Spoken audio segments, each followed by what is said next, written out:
Volonté pour les États-Unis d'accroître leur engagement avec le continent. Et l'influence grandissante de la Chine et de la Russie n'y est certainement pas pour rien. Est-ce à dire que les États-Unis ont perdu du terrain ces dernières années? ВМР вообще не слыхать. Et que de la Chine part de lui-même, le pays a vu son volume global d'échanges avec le continent passer de 10 milliards de dollars en 2000 à plus de 200 milliards de dollars aujourd'hui, dépassant les États-Unis depuis 2009.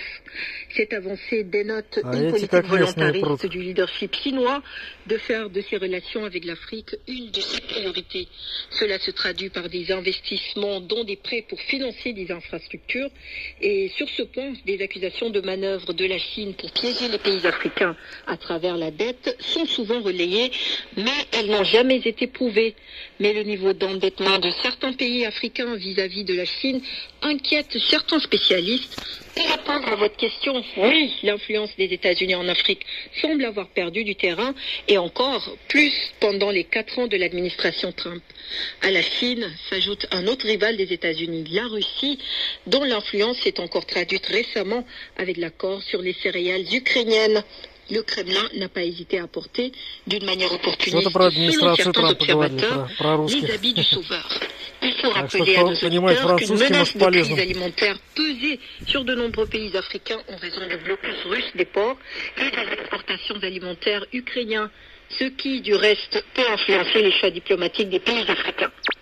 Cela s'est vérifié lors des votes de l'ONU pour condamner l'invasion de l'Ukraine par la Russie. Les nations africaines ont représenté la moitié des abstentions.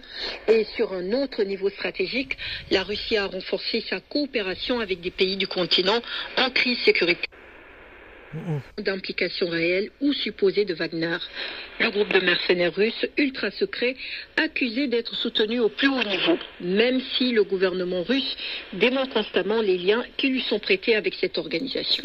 Alors, comment l'administration Biden s'y prend-elle dans sa stratégie de reconquête diplomatique du continent? Dès le début de son mandat, le président américain a donné le ton en consacrant au 44e sommet de l'Union africaine en février son premier discours dans une rencontre internationale en tant que président. Les intentions d'une redynamisation des relations américaines